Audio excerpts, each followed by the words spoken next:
ఓం నమః పార్వతీపతయే హర హర మహాదేవ శంభో శంకర. మహాశివరాత్రి కథ. శివపురాణం ఆధారంగా మనం ఈ వీడియోలో మహాశివరాత్రి కథ తెలుసుకోబోతూ ఉన్నాం. అన్నట్టు ఛానల్ ప్రేక్షకులందరికీ ఒకసారి నేను నమస్కరిస్తూ ఉన్నాను. ఎవరైతే సబ్స్క్రైబ్ అయ్యారో, సబ్స్క్రైబ్ అవ్వడంతో పాటు బెల్ బటన్ నొక్కారో, రెగ్యులర్గా కామెంట్ సెక్షన్లో వాళ్ళ అభిప్రాయాలను రాసి మాతో పంచుకుంటూ ఉన్నారో వాళ్ళందరికీ మరొక్కసారి కృతజ్ఞతలు చెబుతూ విషయం లోపలికి మనం వెళదాం. నైమిషారణ్యంలో శౌనకాది మహామునులు సూత మహర్షిని ప్రశ్నించారు. అయ్యా సూత మహర్షి, నువ్వు మాకు ఎన్నెన్నో కథలు చెప్పావు, ఎన్నెన్నో ధర్మసూక్ష్మాలు చెప్పావు, మాకు చాలా ఆనందం కలుగుతోంది. ఉత్తమమైన ఒక వ్రతాన్ని అత్యంత ఇష్టంతో విస్తారంగా చెప్పు అని అడిగారు. నైమిషారణ్యంలో శౌనకాది మహామునులందరినీ కూర్చోబెట్టుకొని పురాణాలు, ఇదిగో ఫలానా పురాణాన్ని ఫలానా వారు ఫలానా వారికి చెప్పారు, ఈ గాథలు అందులో ఉన్నాయి, ఈ ధర్మసూక్ష్మాలున్నాయి అని సూత మహర్షి విస్తారంగా విశదీకరిస్తూ మహామునులందరికీ అందించారు. పురాణము పురా అపి నవం ఇది పురాణం అంటే ఎప్పుడు వింటున్నా సరే కొత్తగా అనిపిస్తుంది, కొత్తగా కనిపిస్తుంది పురాణం అన్నది. సూత మహర్షి కథ ప్రారంభిస్తూ, సర్వ పాపాలను పోగొట్టే అతి పురాతనమైన నిషాదుని ఇతిహాసం చెప్తున్నాను, మీరందరూ వినండి అన్నాడు సూత మహర్షి. ఒక నిషాదుడుండేవాడు పూర్వం అడవిలో. ఆయన పేరు గురుద్రుహుడు. ఆయన ఒంటరివాడేం కాదు, గృహస్థు అంటే కుటుంబం ఉంది, పెళ్ళాం పిల్లలు, ఆయన తల్లిదండ్రులు, ఇలా కుటుంబం ఉంది. మంచి బలాఢ్యుడు, దాంతోపాటు పరమ క్రూరుడు అంటున్నారు సూత మహర్షి. క్రూర కర్మలు చెయ్యాలి అనంటే ముందుంటాడు ఈ కిరాతుడు. ఇక నిరంతరం అడవి లోపలికి వెళ్ళడము, ఇక అడ్డు అదుపు లేదు ఆయనకు.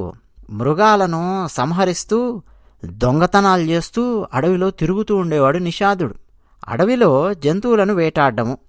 సరే, ఇప్పటి పరిభాషలో కనుక మనం చూస్తే అడవిలో జంతువులను వేటాడడం అన్నది తప్పు కదండి. ఆ చట్టం ఉంది, ఈ చట్టం ఉంది, ఇవన్నీ మనకు చాలా ఉన్నాయి. సూత మహర్షే చెప్తున్నారు ఈ కథ. ఆ చెబుతూ పూర్వం ఒకప్పుడు అడవిలో గురుద్రుహుడు అనే పేరు గల నిషాదుడుండేవాడు అని మొదలుపెట్టారంటే ఇక ఎంత పురాతనమైన కథ ఒకసారి ఆలోచించండి. వేటాడము అనేది వాళ్ళ వృత్తి. వేటాడతారు, జంతువులను సంహరిస్తారు, తీసుకెళ్తారు, ఆ మాంసాన్ని తీసుకొని వాటిని కాల్చుకొనో వండుకొనో తింటారు. అది కాదు తప్పు. అసలు సమస్య ఏంటంటే ఆ జంతువులను వేటాడడం కూడా అడ్డు అదుపు లేకుండా తన అవసరానికి మించి వేటాడడం అన్నమాట. ఇక్కడ ఇది క్రూర స్వభావము. అంటే ఈ కథలో మనం అర్థం చేసుకోవాల్సింది, వేటాడేటప్పుడు జంటగా ఉన్న జంతువులను ఎప్పుడు కూడా వేటాడేవారు కాదు. మన భారతీయ సంస్కృతిలో ఉన్నటువంటి చెప్తున్నాను. వేటగాళ్ళు కావచ్చు, ఈ రాజులు కూడా మృగయా వినోదం అని చెప్పి వేటాడడానికి వెళ్ళేవాళ్ళు కదా. వీళ్ళందరికీ నియమాలు. ఆడ జంతువు మగ జంతువు కలిసి ఉన్నాయనుకోండి, ఒక పెంటి పోతు కలిసి ఉన్నాయి, శృంగారంలో ఉన్నాయి, వాటి మీద బాణం వేసేవారు కాదు. ఎందుకంటే చుట్టుపక్కల ఉన్న ప్రాంతాన్ని మొత్తం మరచిపోయి మైమరచిపోయి అవి ఆ క్రీడలో ఉంటాయి. ఆ సమయంలో వాటి మీద బాణం వేయడం అన్నది సరైన పద్ధతి కాదు. ఒక నియమం పెట్టుకునేవారు. అలాగే గర్భిణీగా ఉన్నటువంటి జంతువు మీద బాణం వేసేవారు కాదు, నియమం పెట్టుకున్నారు. అలాగే ఆ జంతువుకు ఏ కాలో విరిగిందనుకోండి, కుంటుతోంది, అది అంటే ఇబ్బంది పడుతోంది, లేదా అంగవైకల్యంతో ఉన్న జంతువులు కూడా ఉన్నాయనుకోండి, వాటి మీద బాణాలు వేసేవారు కాదు. ఇలాంటి నియమాలను పాటిస్తూ ఉండేవారు. అంతేకాదు, జంతువు కనిపించిందిరా అనగానే ఠక్ అని చెప్పి బాణం వేయడం అంటూ ఉండేది కాదు. జంతువుకు అర్థం చేయించేవారు. ఇదిగో నేనున్నాను, ఇక్కడ వేటగాడిని, వేటాడడం కోసం వచ్చాను, పరిగెత్తు, నువ్వు ఎంత పరిగెత్తావో పరిగెత్తు అని దానికి అర్థం చేయించి కొద్ది దూరం అది పరిగెత్తేలా చేసి, అంటే తప్పించుకోవడానికి కూడా దానికి ఒక అవకాశాన్ని ఇచ్చి, తప్పించుకుంటే తప్పించుకుంటుంది, తప్పించుకోకపోతే అప్పుడొచ్చి ఈయన బాణం పడుతుంది. అంటే ఈ విధంగా వేటాడుతూ ఉండేవారు. కనిపించింది కదా నక్కి నక్కి ధడేలు మనకి ఒక బాణం పడడము అలాంటిది ఉండేది కాదు. కాసేపు పరిగెత్తించి ఒకవేళ తప్పించుకొని వెళ్ళిపోయింది అనుకోండి, దాని ప్రారంధం ఆనందకరంగా జీవిస్తుంది. లేదు బాణం పడిందా అంతే మరణిస్తుంది. ఇలాంటి నియమాలు పాటిస్తూ వేటాడుతూ ఉండేవారు. పైగా ఈ నిషాదులు వేటాడేటప్పుడు ఎంత వేటాడాలి, తమ కుటుంబం ఎంత పెద్దది, తమ కుటుంబం కోసం తమ పక్కనున్నటువంటి కుటుంబం కోసం కూడా కలిపి వేటాడాలా, ఎలా పోనీ 5-6 కుటుంబాలు కలిసి వేటాడడం కోసం వచ్చాయా? ఎంత పెద్ద జంతువుని పట్టుకోవాలి? ఎంతమంది ఉన్నారు ఇళ్లల్లో? ఎన్ని రోజులకు ఆహారం కావాలి? ఎన్ని జంతువులు కావాలి? ఎలాంటి జంతువు కావాలి? ఇలాంటి లెక్కలన్నీ వేసుకొని దాన్ని బట్టి వేటాడేవాళ్ళు. వీళ్ళకి కావాల్సినంత ఆహారం దొరికిందనుకోండి, ఆ తర్వాత ఒక్క జంతువు మీద కూడా బాణం వేసేవారు కాదు. వీరు వేటాడి కావాల్సినన్ని ఆ జంతువుల యొక్క కళేబరాలను సేకరించి, ఆ మాంసాన్ని సేకరించి ఇళ్లకు వెళుతూ ఉన్నప్పుడు మధ్యలో వీళ్లకు వేరే వేరే జంతువులు తటస్థపడ్డాయనుకోండి, చూసి పక్క నుంచి వెళ్ళిపోయేవాళ్లే తప్ప వాటి మీద బాణాలు వేసేవారు కాదు. అంటే క్రూర స్వభావులు కాదు. వేటాడటం వాళ్ళ వృత్తి. అడవిలో ఉన్నారు, అడవి సంపద మీద ఆధారపడి జీవిస్తూ ఉన్నారు, వేటాడుతారు. కానీ అవసరానికి మించి మాత్రం వేటాడేవాళ్ళు కాదు. కానీ ఇప్పుడు మనం చెప్పుకుంటున్న గురుద్రోహుడు, ఇతను క్రూరుడు, క్రూర కర్మలు చేయడంలో మొట్టమొదటి స్థానంలో ఉంటాడు. అలాంటి కిరాతుడు ఈ గురుద్రోహుడు. ఇక నిరంతరం అడవి లోపలికి వెళ్ళడము, అడ్డు అదుపు లేకుండా మృగాలను సంహరిస్తూ ఉండడము, దొంగతనాలు చేస్తూ ఉండడం, అడవిలో నివసిస్తూ ఉండేవాడు. చిన్నప్పటి నుంచి పెద్ద అయ్యేంత వరకు మంచి కర్మలు అంటూ ఏవీ చేయలేదు ఈ వేటగాడు. దుష్టత్వము, ఈ దుష్టుడు ఆ అడవిలో నివసిస్తూ ఉండేవాడు. ఒకరోజు పరమ పవిత్రమైన శివరాత్రి దినం వచ్చింది. అయితే అడవిలో ఉండేవాడు కదా, ఈయనకు తెలియదు, శివరాత్రి తెలియదు, శివుడు తెలియదు, పూజ తెలియదు, ఏమీ తెలియదు. అయితే ఆ రోజు శివరాత్రి రోజు ఉదయము ఈయన తల్లి, ఈయన తండ్రి, భార్య వీళ్ళందరూ ఈయన దగ్గరకు వచ్చారు. ఆకలి ఆకలి ఆకలి, ఇంకా బయలుదేరలేదేమిటి వేటాడడానికి? వెళ్ళు, వెంటనే వేటాడడానికి వెళ్ళు, మాకు ఆహారం తీసుకురా అని చెప్పారు. సరే అని చెప్పి వెంటనే ఇతను ధనస్సు, బాణాలు అవన్నీ తీసుకొని ఇక మృగాలను చంపాలి అని అడవిలో బయటికి వచ్చాడు. తిరుగుతూ ఉన్నాడు. దైవ ఘటన వల్ల ఆ రోజు ఒక్క జంతువు కూడా ఇతనికి లభించలేదు. మామూలు సమయంలోన ఇష్టం వచ్చినట్టు జంతువులు కనిపిస్తాయి. జంతువు కనిపించగానే బాణం వేయడం, చంపడం, పీకు తినడం, లాక్కుపోవడం, ఇదే పని ఇతనికి. ఆ రోజు దైవవశాత్తు, ఎవరికి దైవవశాత్తు అంటే జంతువులకు, ఒక్క జంతువు కూడా ఇతనికి కనిపించలేదు, లభించలేదు. నెమ్మదిగా సూర్యుడు అస్తమించే సమయం వచ్చింది. సాయంత్రం అవ్వొస్తోంది. ఒక్కసారిగా దుఃఖం పొంగుకొచ్చింది. కిం కర్తవ్యం, ఏం చేయాలి? క్వ గంతవ్యం, ఎక్కడికి పోవాలి? ఏం చేయాలి? ఎక్కడికి వెళ్ళాలి? ఒక్క జంతువు దొరకట్లేదేంటి ఈరోజు? ఇంట్లో నా పిల్లలు ఉన్నారు, వృద్ధులైన నా తల్లిదండ్రులు ఉన్నారు, నా భార్య ఉంది, వాళ్ళకి ఆకలిగా ఉంది అని చెప్పి నన్ను పంపించారు ఉదయం. మామూలుగా ఎప్పుడు నేను బయటికి రాగానే ఒక 2-3 గంటల్లో ఏదో ఒక జంతువు దొరికి తీసుకొని వెళ్ళిపోయేవాడిని. మధ్యాహ్నం భోజనం చేసేవాళ్ళం అందరం కలిసి కూర్చొని. ఇప్పుడేమిటి సాయంత్రం అయింది, అసలు ఒక్క జంతువు కనిపించడం లేదు, జంతువు కనిపించే జాడ కూడా ఏది కనిపించడం లేదే, తిరిగి తిరిగి తిరిగి అలసిపోయాను అడవిలో అని ఆలోచిస్తూ ఉన్నాడు. అయితే జంతువు లభించలేదు కదా, అసలే శివరాత్రి. ఆ రోజు మొత్తం ఆయనకు తెలియకుండానే గురుద్రోహుడనే ఆ కిరాతుడు ఉపవాసం ఉన్నాడు. ఇలా కాదు, జంతువులు ఖచ్చితంగా మనకు దొరకాలి అంటే జంతువులు నీళ్లు తాగే స్థలానికి వెళ్ళాలి. అక్కడికి వెళ్ళి కాపు కాద్దాము అని చెప్పి అనుకున్నాడు. జంతువులండి అడవిలో కొన్ని స్థలాలుంటాయి, స్థావరాలుంటాయి. క్రూర మృగాలు ఒక సమయంలో వచ్చి నీళ్లు తాగుతూ ఉంటాయి. మామూలుగా శాఖామృగములు ఉంటాయి, అవి ఒక సమయంలో వచ్చి నీళ్లు తాగుతూ ఉంటాయి. జింకలు నీళ్లు తాగే సమయం ఒకటి ఉంటుంది.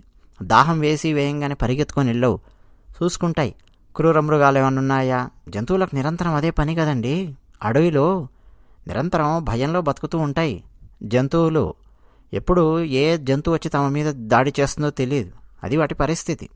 ఇంకా అడవిలో ఒక చోట కొలను ఉంది. ఆ కొలను దగ్గరికి వెళ్ళి కాపు వేద్దాము అని చెప్పి అనుకున్నాడు. ఖచ్చితంగా ఒక జంతువు ఇక్కడికి వచ్చి తీరాల్సిందే, దాన్ని చంపేస్తాను, దాన్ని నా ఇంటికి, దాని కళేబరాన్ని నా ఇంటికి లాక్కొని వెళతాను అనుకున్నాడు. ఎక్కడ ఉండాలి అని చెప్పి చూస్తే అక్కడ అతనికి ఒక మారేడు చెట్టు కనిపించింది, బిల్వ వృక్షము. ఆ మారేడు చెట్టు మీదకి ఎక్కాడు. చాలా గుబురుగా ఉన్నాయి కొమ్మలు. ఆ బిల్వ వృక్షం ఎక్కి కొమ్మల మధ్యలో అక్కడ దాక్కొని చూస్తూ ఉన్నాడు. ఏ జంతువు వస్తుందా, ఎప్పుడు చంపుదామా, ఎప్పుడు తిందామా అని ఆలోచిస్తూ ఉన్నాడు. ఓ పక్కన ఆకలి, దప్పిక, నీళ్లు కూడా తాగకుండా తిరుగుతూ ఉన్నాడు. ఇక అప్పుడేమైంది అంటే, ఆ రాత్రి మొదటి యామములో ఒక లేడీ, అది కూడా ఆడ లేడీ, జింక, ఇంగ్లీష్ లేడీ కాదండోయ్, ఒక ఆడ జింక దాహంతో బాధపడుతూ చెంగున దూకుతూ అటు ఇటు చూసుకుంటూ ఆ నీటి దాకా వచ్చింది. ఇంకా తాగలేదు. అసలు జంతువు కనిపించగానే ఒక్కసారి అమ్మయ్యా, పొద్దటి నుంచి చూస్తూ ఉన్నాను, ఇప్పుడు కనిపించిందిరా జంతువు, వేద్దాం బాణము అని మెల్లిగా బాణం తీసి ధనస్సుకు సంధించాడు. ఈ లోపు ఏమైందంటే అటు ఇటు కదిలాడు కదా, బాణం తీయడము, ధనస్సు తీయడము, పట్టుకోవడం, పెట్టడం. ఈ ప్రయత్నంలో అతను తెచ్చుకున్నటువంటి సొరకాయ బుర్ర, అందులో నీళ్లున్నాయి. ఆ నీళ్లు కాస్త కారి చెట్టు కింద పడ్డాయి. అలాగే చెట్టు మీద ఉన్నటువంటి మారేడు పత్రి, బెళువ వృక్షపు ఆకులు చెట్టు కింద పడ్డాయి. తనకి తెలియని విషయం ఏంటంటే ఆ వృక్షం కింద ఎప్పటిదో పురాతనమైన ఒక శివలింగం ఉంది. ఇతని సొరకాయ బుర్రలో ఉన్న నీళ్లు శివలింగం మీద పడ్డాయి. ఇతను కదలడం వల్ల ఆ ఆకులు శివలింగం మీద పడ్డాయి. బిల్వ పత్రములు. శివుని యొక్క ప్రథమ యామ పూజ సంపన్నమయ్యింది అన్నారు శివపురాణంలో. అంటే ఏమిటి? ఇతను ఉద్దేశపూర్వకంగా శివలింగానికి అభిషేకము చేయలేదు, ఆ బిల్వ పత్రములు సమర్పించలేదు. కదిలాడు అంతే, నీళ్లు పడ్డాయి, ఆకులు రాలాయి. అదే ప్రథమయామంలో జరగాల్సినటువంటి పూజ పూర్తయింది అన్నారు వేదవ్యాసుల వారు శివపురాణంలో. ఎప్పుడైతే జరిగిందో ఆ మహిమ వల్ల అతను చేసిన పాపములు వెంటనే తొలగిపోయాయి. అయితే ఇతను అటు ఇటు కదిలి ధనస్సుకు బాణం ఎక్కువ పెట్టాడు కదా, అసలే రాత్రి సమయం. పైగా ఆ జింకలు అవన్నీ కూడా చెవులు రిక్కించి వింటూ ఉంటాయి. ఎక్కడి నుంచి ఏ శబ్దం వచ్చినా సరే టక్కున వాటికి అర్థమైపోతుంది. వెంటనే ఆ శబ్దం విన్నది ఎటువైపు నుంచి వచ్చింది, అదిగో ఆ బిల్వ వృక్షము ఆ పైన ఎవరో ఉన్నారు, అక్కడి నుంచి శబ్దం వచ్చింది అని దీనికి అర్థమయ్యి కంగారు పడి అటు ఇటు చూసేవారు కిరాతుడు కనిపించాడు అన్నట్టండి. మొదటి యామము అన్నాం, మొదటి యామ పూజ పూర్తయ్యింది అని. జాము అని కూడా అంటాం, జాము రాత్రి అని చెప్పి పాటలు కూడా ఉన్నాయి కదా. జాము లేదా యామము అంటే ఒక జాము అంటే 3 గంటలు అని అర్థం, లేదా 7:30 గడియలు అని చెప్పి అర్థం. ఒక రోజుకు 8 జామములు ఉంటాయి. 24 గంటలను 8తో భాగిస్తే 3 గంటలు వస్తుంది. అంటే 3 గంటలు ఈజ్ ఈక్వల్ టు ఒక జాము అని చెప్పి అర్థం చేసుకోవాలి. యామము అన్నా జాము అన్నా ఒక్కటే. అలాగే మొత్తం 8 జాములు రోజుకు. రాత్రి సమయాన్ని కనుక మనం తీసుకున్నామనుకోండి, అంటే సాయంత్రం 6 గంటల నుంచి రాత్రి 9 గంటల వరకు మొదటి జామము, లేదు మొదటి యామము, లేదు మొదటి జాము. రాత్రి 9 నుంచి అర్ధరాత్రి 12 వరకు రెండో జాము. అర్ధరాత్రి 12 నుంచి 3 గంటల వరకు మూడో జాము. ఉదయం అంటే ఆ రాత్రి ఉదయం అనుకోండి, 3 గంటల నుంచి సూర్యోదయం అయ్యే సమయం 6 గంటల వరకు 4వ జాము. రాత్రికి 4 జాములుంటాయి. 6 నుంచి 9, 9 నుంచి 12, 12 నుంచి 3, 3 నుంచి 6. ఇప్పుడు 6 నుంచి 9 మధ్యలో ఉన్నటువంటి మొదటి జాము పూజ ఇతనికి తెలియకుండానే పూర్తయ్యింది. ఇప్పుడు ఆ మృగం మాట్లాడుతోంది.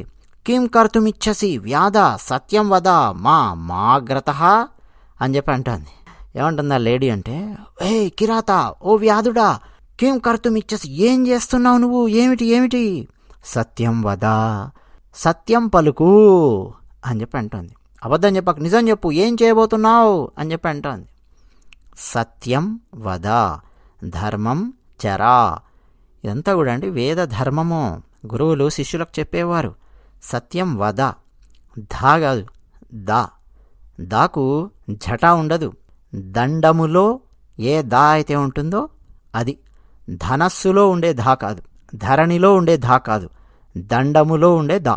సత్యం వద అంటే సత్యమునే పలుకుము, ధర్మం చరా, ధర్మంగా చరించుము. ఇవి వీటికి అర్థాలు. తర్వాత కొంతమంది సత్యం వద తీసి వధ అని పెట్టి ఆ వాక్యాన్ని వధించడమే కాకుండా సత్యాన్ని వధించడమే కాకుండా ఏంటంటో చేస్తున్నారు. అక్షరాలు మార్చితే అండి అర్థాలు మారిపోతాయి. తెలంగాణ ఆంధ్రప్రదేశ్ కలిసి ఉన్నటువంటి సమయంలో ఎక్కువగా వినిపిస్తూ ఉండేది. ఒక ముఖ్యమంత్రి గారు నాట్ అప్రూవ్డ్ అని చెప్పి వస్తే ఆ నాట్ పక్కన ఈ చేర్చి నోట్ అప్రూవ్డ్ అని పెట్టి ప్రభుత్వ అధికారులు గవర్నమెంట్ ఆర్డర్ను పాస్ చేశారు అన్నది ఒకటి బాగా వినిపిస్తూ ఉండేది. అంటే ఒక ఫైల్ ఉందనుకోండి, నాట్ అప్రూవ్డ్ అని చెప్పి ఆ ఫైల్ మీద రాశారు. అంటే ఈ ఫైల్లో ఉన్నటువంటివన్నీ మేము చదివాము, ప్రజలకు ఉపయోగపడేది కాదు, ఇది చాలా చాలా సమస్యలు ఉన్నాయి, నాట్ అప్రూవ్డ్ అంటే నేను దీనికి అప్రూవల్ ఇవ్వడం లేదు అని. ఆ నాట్లో టీ పక్కన ఈ చేర్చి నోట్ అప్రూవ్డ్ అని. నోట్ నోట్ అనే పదానికి మళ్ళీ రకరకాల అర్థాలున్నాయి ఇంగ్లీష్లో. నోట్ చేసుకోండి, అప్రూవ్ చేశాను అని చెప్పి అర్థము. ఈ నోట్ అంటే ఈ ఫైల్ను నేను అప్రూవ్ చేస్తున్నాను అని కూడా అర్థం. అలా మార్చేవారు. ఇంకో ఉదాహరణ ఇస్తాను. ఫిరోజ్ జహంగీర్ ఘాండీ అని చెప్పి ఒక ఆయన ఉన్నారు. ఆయన GHANDY ఆయన ఇంటి పేరు ఘాండీ. అది కాస్త తీసేసి గాంధీ అని చెప్పి పేరు పెట్టుకున్నారు. గాంధీ అంటే మోహన్ దాస్ కరమ్చంద్ గాంధీ, మహాత్మా గాంధీ గారు అని చెప్పి మనం మాట్లాడుకునే గాంధీ గారు. గాంధీ అంటే ఘాండీ. వైని తీసి ఐని చేర్చి జీ పక్కనున్న హెచ్ని తీసుకొచ్చి డీకి ఐకి మధ్యలో చేర్చి గాంధీ అని చెప్పి మార్చుకొని ఈ ఫిరోజ్ జహంగీర్ గాంధీ అనే వ్యక్తి ఇందిరా ప్రియదర్శిని అనే అమ్మాయిని వివాహం చేసుకున్నారు. ఇక అక్కడి నుంచి ఇందిరా ప్రియదర్శిని గారు ఇందిరా గాంధీ అయ్యారు. ఆ తర్వాత రాజీవ్ గాంధీ వచ్చారు. ఆ తర్వాత సంజయ్ గాంధీ వచ్చారు. ఆ తర్వాత సోనియా గాంధీ వచ్చారు. ఆ తర్వాత ప్రియాంక గాంధీ అయ్యారు. ఆ తర్వాత రాహుల్ గాంధీ అయ్యారు. నిజానికి వాళ్ళ ఇంటి పేరు ఉండాలి అనంటే GHANDY అని చెప్పి ఉండాలి. ఫిరోజ్ జహంగీర్ ఘాండీలో ఉన్నటువంటి ఘాండీ ఉండాలి. అలా కాకుండా గాంధీ గారి పేరు పెట్టారు చేర్చుకొని ఫిరోజ్. ఇక అక్కడి నుంచి చాలామంది ఊళ్ళల్లో కూడా ఇందిరమ్మ అనగానే ఇందిరాగాంధీ మన గాంధీ గారి మనవరాలే కదా అని చెప్పి అంటూ ఉండేవాళ్ళు. నిరక్షరాస్యత ఎక్కువగా ఉండేది మన దగ్గర. మహాత్మా గాంధీ గారు అనగానే పులకరిస్తూ ఉండేవాళ్ళు. గాంధీ గారి మీద ఉన్న ఆ గౌరవంతో ఈ కుటుంబంలో గాంధీ అని చెప్పి పేరు కనిపించగానే గాంధీ గారికే ఏదో ఓటేస్తున్నామో అన్నట్టు తన్మయత్వంతో పులకరించిపోతూ ఓట్లు కొడుతూ ఉండేవాళ్ళు. అట్లా మీరు ఎక్కువ శాతం మీరు గమనించండి, గాంధీ అని చెప్పి పేరు పెట్టుకున్నటువంటి వాళ్ళు ఒకే పార్టీ ఎక్కువ కాలము మన భారతదేశాన్ని ఏలడం మనం చూడొచ్చు. అంటే ఒక 2 అక్షరాలు అటు ఇటు మార్చారంతే, ఘాండీ నుంచి గాంధీ అని. లేడీ మాట్లాడింది విని ముందు ఆశ్చర్యపోయాడు, మానవ భాషలో మాట్లాడుతుంది ఏంటి అని. ఆశ్చర్యంతోనే సమాధానం ఇచ్చాడు. సమాధానం కూడా ఎలా ఇచ్చాడో చూడండి. నా కుటుంబం ఆకలితో అలమటిస్తోంది, నిన్ను చంపి నీ మాంసం తీసుకొని వెళ్ళి నేను వాళ్ళ ఆకలిని తగ్గిస్తాను, వాళ్ళను తృప్తిపరుస్తాను అని చెప్పి అన్నాడు. అంటే చూశారండి, తెలియకుండానే పూజ జరిగిపోయింది ఈయన వల్ల. మనసులో ఏదో తెలియని మార్పు వచ్చేసింది. అందుకే సమాధానం ఇలా ఉంది. ఏమని? నా కుటుంబం ఆకలితో ఉంది, నిన్ను చంపి నేను వాళ్లకు తృప్తి కలిగిస్తాను అంటున్నాడు. అంతకుముందు కనుక ఏమని ఉండేవాడంటే, నిన్ను చంపడం నా ధర్మం, నా ఇష్టం, నేను చంపుతాను, నేను చంపడానికే నువ్వు ఉన్నావు ఇక్కడ, నేను తినడానికే నువ్వు పుట్టావు, నా ఇష్టం, నేను బాణం వేస్తాను, నువ్వే నన్ను అడిగేది, ఫట్ అని చెప్పి బాణం కొట్టుండేవాడేమో. కానీ తెలియకుండానే మొదటి జాములో పూజ జరిగిపోయింది. దాని వల్ల మనసులో ఒక మార్పు వచ్చేసింది, కొంత వచ్చింది మార్పు. అందుకని సమాధానం ఇస్తున్నాడు దానికి. నా కుటుంబం ఆకలితో ఉంది, నిన్ను చంపి నేను వాళ్లకు తృప్తి కలిగిస్తాను అంటున్నాడు. వెంటనే ఆ ఆడ జింక భయంతో వణికిపోయింది లోపల. అయ్యో ఇదేమి కర్మ, ఈ సమయంలో నీళ్లు తాగుదామని వస్తే ఇక్కడ కాపేసి కూర్చున్నాడు ఇతను, ఏం చేయాలి అని ఆలోచించి సమాధానం ఇచ్చింది. నా మాంసం వల్ల నీకు నీ కుటుంబానికి ఆనందం కలుగుతుంది అంటే తప్పకుండా నా శరీరానికి అంతకంటే పుణ్యం ఇంకేముంటుంది చెప్పు. తప్పకుండా అది నన్ను చంపి తీసుకెళ్ళి నీ కుటుంబానికి ఆకలి తగ్గించు, ఆకలి తీర్చు, నా జీవితం ధన్యమైపోయింది అనుకుంటాను. అందులో ఏం సందేహం లేదు.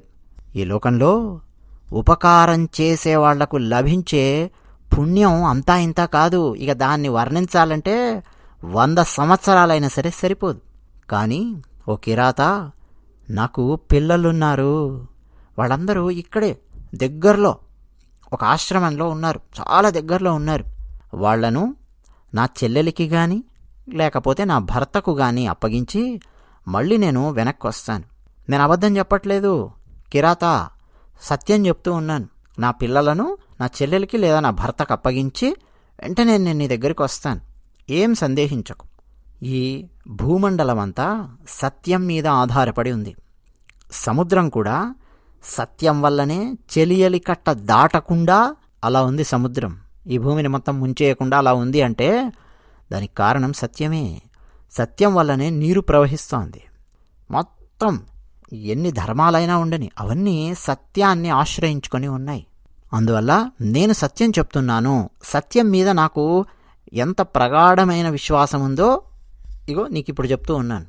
అందువల్ల నన్ను వదిలేయి, నేను వెళ్ళి నా పిల్లల దగ్గరికి వెళ్ళి వాళ్ళతో మాట్లాడి వాళ్ళని నా చెల్లెలకి లేదా నా భర్తకు అప్పగించి వస్తాను, ఇది చెప్తోంది. ఒకసారి ఆలోచిస్తే అండి, ఆ కిరాతునికి కూడా పిల్లలు ఉండొచ్చు కదా.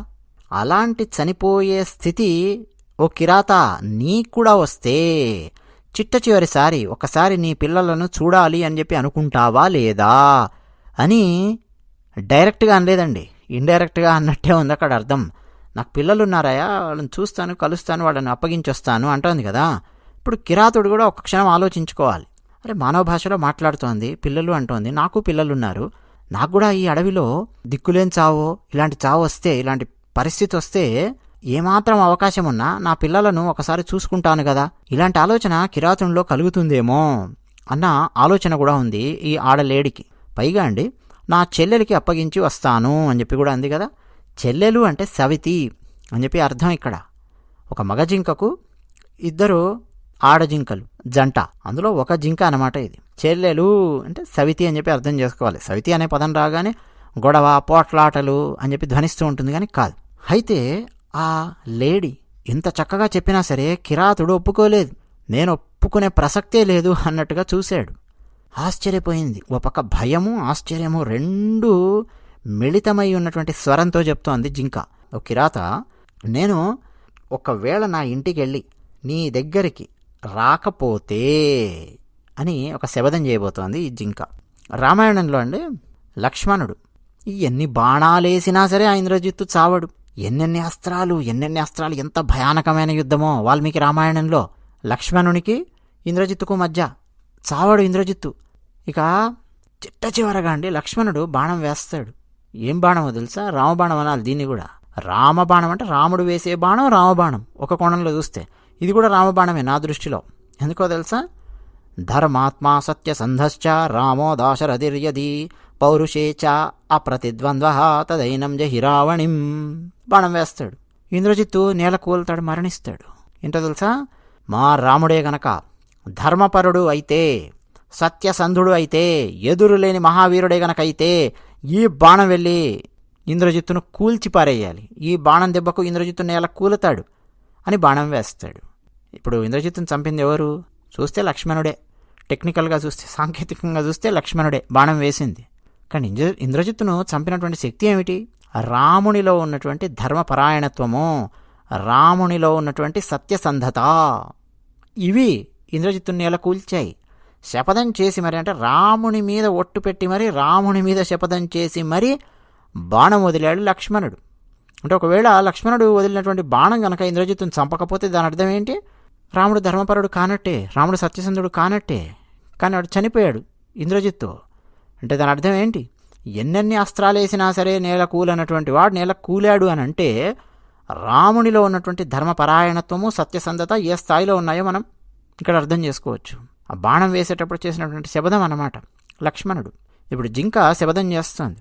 నేను ఇంటికి వెళ్ళి మళ్ళీ వెనక్కి రాని పక్షంలో 3 కాలాలలో సంధ్యావందనాన్ని వదిలేసి వేదాన్ని అమ్ముకొని బతికే బ్రాహ్మణుడు ఎలాంటి నరకానికి వెళతాడో, ఎలాంటి పాపాన్ని పొందుతాడో అలాంటి పాపాన్ని పొందుతాను నేను వెనక్కి రాకపోతే అంది. అంటే త్రికాల సంధ్యావందనం చేస్తూ ఉండేవాళ్ళు కదా.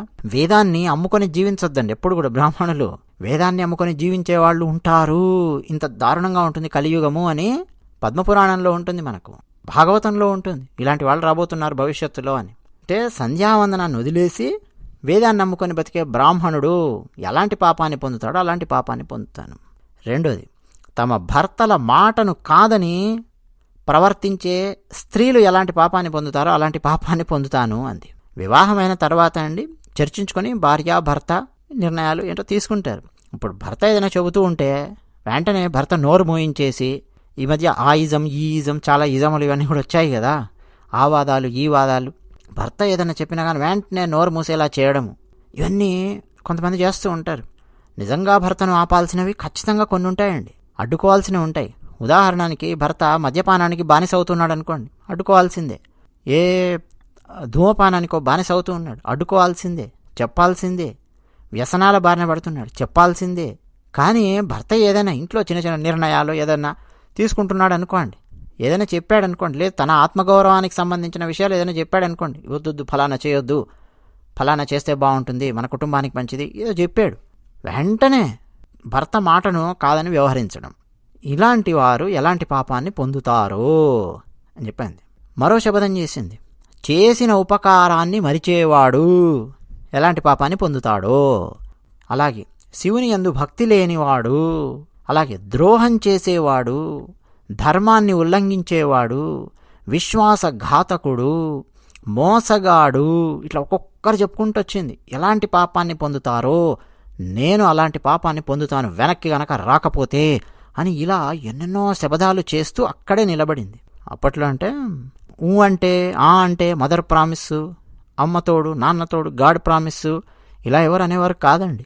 ఒక శబదం చేయడం అంటే దైవాన్ని మధ్యలోకి తీసుకురాకపోయినా సరే దైవం ఈ శబదానికి సాక్ష్యము అన్నట్టుగా శబదం చేస్తూ ఉండేవారు. పదే పదే ప్రతి పనికిమాలిన దానికి శబదాలు చేస్తూ ఉండేవాళ్ళు కాదు. ఈ శబదం తప్పితే ఈ నరకానికి నేను పోతాను అనేది అంతర్లీనంగా అక్కడ దాగి ఉండేది. శబదానికి అంత విలువ ఉండేది. అప్పుడు ఈ కిరాతునికి విశ్వాసం కుదిరింది. ఆహా, ఇన్ని శబదాలు చేసింది, సత్యం గురించి మాట్లాడింది, ధర్మం గురించి మాట్లాడింది, కాబట్టి పాపభీతి ఉంది ఈ జింకకు, సరే ఇంటికెళ్ళు అని చెప్పి అన్నాడు. అంటే వెళ్ళి మళ్ళీ వెనక్కి వస్తుంది ఈ జింక అన్న నమ్మకం కలిగింది కిరాతునిలో. ఇక ఇప్పుడు ఆనందంతో అసలు ఎందుకు వచ్చింది అక్కడికి? నీళ్లు తాగడానికి కదా. నీళ్లు దాగి ప్రశాంతంగా తన నివాస స్థానానికి వెళ్ళిపోయింది. ఇక నిద్ర లేకుండా అలా చూస్తూ ఉన్నాడు. తర్వాత కాసేపు అయ్యాక ఆ ఆడ లేడీ యొక్క చెల్లెలు, అంటే సవతి అనుకోండి, చెల్లెలు, అరే ఇంకా మా అక్క రాలేదేమిటి అని బాధపడి వెతుక్కుంటూ వెతుక్కుంటూ వెతుక్కుంటూ సరే నీళ్లను తాగుదాము అని ఇక్కడికి వచ్చింది. ఎవరు? ఈ వెళ్ళిపోయినటువంటి జింక యొక్క చెల్లెలు. అరే ఇంకేదో జింకొచ్చిందే అని ఈ కిరాతుడు బాణం ఎక్కువ పెడదామని మళ్ళా ప్రయత్నాలు చేస్తున్నాడు. మళ్ళీ ఇంతకు ముందులాగానే ఇప్పుడు కూడా ఇతనికే తెలియకుండా ఇతని సొరకాయ బుర్రలో ఉన్న నీళ్లు చెట్టు కింద ఉన్న శివలింగం మీద పడ్డాయి. ఆ చెట్టుకున్న మారేడు పత్రి శివలింగం మీద పడింది. దాంతో ఆ కిరాతునికి తెలియకుండా సమస్త దుఃఖాల నుంచి ఉపశమనాన్ని కలిగించే ఆ పరమశివుని యొక్క ద్వితీయ యామ పూజ పూర్తయింది. ఇప్పుడు ఆ లేడీ అది చూసింది కిరాతుడిని. ఏ కిరాత, ఏం చేస్తున్నావు అని చెప్పింది. వెంటనే అంతకుముందు మొదటి జింకకి ఎలా సమాధానం ఇచ్చాడో ఇప్పుడు అలాగే సమాధానం ఇచ్చాడు. మా ఇంట్లో వాళ్ళు ఆకలితో ఉన్నారు, నిన్ను చంపి తీసుకెళ్ళి వాళ్ళ ఆకలి తీరుస్తాను అని సమాధానం ఇచ్చాడు. ఇప్పుడు మురుగ్యువాచ, ఇప్పుడు ఈ రెండవ ఆడ జింక ఏమంటోంది? ఓ వేటగాడా, నేను ధన్యురాలనైపోయాను. విను, నేను ధరించిన ఈ దేహం ఈ రోజుతో సఫలమయ్యింది. ఈ శరీరం అనిత్యమైనది, ఎప్పుడు పోతానో తెలియదు. అలాంటిది పరోపకారం చేసి మరణించాననుకో, ఆనందమే ఆనందం. కానీ ఇంటి దగ్గర నాకు చిన్న చిన్న పిల్లలున్నారు, వాళ్ళని నా భర్తకు అప్పగించి నేను మళ్ళీ తిరిగి నీ దగ్గరకు వస్తాను అంది. ఇలా సమాధానం ఇయ్యగానే కిరాతుడు అన్నాడు, లేదు లేదు లేదు, నేను నీ మాట అంగీకరించను. నిన్ను ఇప్పుడు చంపడం తథ్యం, అందులో మరో మాటే లేదు, చంపుతాను అంటున్నాడు. ఇక వెంటనే ఈ ఆడ జింక శబదం చేయడం మొదలెట్టింది. ఓ కిరాతుడా, నేను చెప్పే మాట విను. నేను గనక తిరిగి రాకపోతే నేను నీకిచ్చిన మాట తప్పడం వల్ల నా పుణ్యం మొత్తం నువ్వు లాక్కుంటావు అంది. అంటే ఏమిటి? నేను ఇంటికి వెళ్ళి గనక మళ్ళీ ఇక్కడికి రాకపోతే ఇప్పటి వరకు నా జీవితంలో నేను ఏ పుణ్యాలైతే చేసుంటానో అవన్నీ కూడా నువ్వు లాగేసుకుంటావు, నీకు ట్రాన్స్ఫర్ అయిపోతాయి అంటోంది.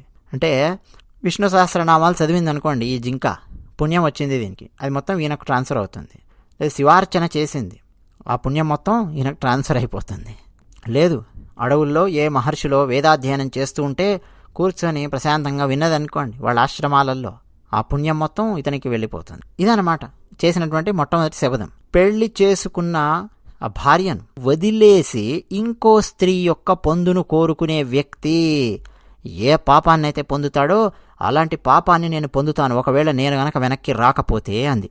ఈ లెక్కనండి టీవీ సీరియల్స్లో ఇప్పుడు ఎక్కువ శాతం భర్తల పాత్రలు ఇక ఇదే బాపతు. టీవీ సీరియళ్ళ నిండా అవే కదండి. ఆశ్చర్యం ఏంటంటే ప్రేక్షకులు అలాగే చూస్తూ ఉంటారు, మహిళా ప్రేక్షకులు మరీ ఎక్కువగా చూస్తుంటారు. భర్త ఇంకొక ఆమె, భర్త ఇంకొక ఆమె. పోనీ ఒక సీరియల్లో ఏదో ఉంది అనుకుంటే సరే, ఎక్కువ శాతం సీరియళ్ళ నిండా అవే అండి మన తెలుగు సీరియళ్లలో. అదే ఆశ్చర్యం. భార్య ఆమెను వదిలేసి ఇంకో స్త్రీ యొక్క పొందును కోరుకునే వ్యక్తి ఏ పాపాన్నైతే పొందుతాడో అలాంటి పాపాన్ని నేను పొందుతాను వెనక్కి రాకపోతే అంటోంది. తర్వాత వేదధర్మం సముల్లంఘ్య కల్పితేన చ యో వరజేత్, వేద ధర్మాన్ని వదిలిపెట్టి కల్పిత ధర్మాల వెంట పడేవాడికి ఏ పాపమైతే వస్తుందో అలాంటి పాపాన్ని పొందుతాను అంటోంది. రెండు చెప్పాలండి. మొదటిది ఇప్పుడు మన దగ్గర వేద ధర్మము కాకుండా వేదము కాని ధర్మములు, కల్ట్ ఫాలోయింగులు రకరకాలుగా ఏమిటేమిటో వచ్చి చేరాయి హిందూ ధర్మంలో. ఓ రాముడు లేడు, కృష్ణుడు లేడు, శివుడు లేడు, విష్ణువు లేడు, ఇంద్రాది అష్టదిక్పాలకులు లేరు. వీళ్ళందరూ ఎక్కడికో పోయి కొత్త కొత్త దేవుళ్ళు చాలామంది వచ్చి చేరుతున్నారు. కొత్త కొత్త కల్ట్ ఫాలోయింగ్లు వచ్చి చేరుతూ ఉన్నాయి. ఇదేప్పుడు ఉండేదే.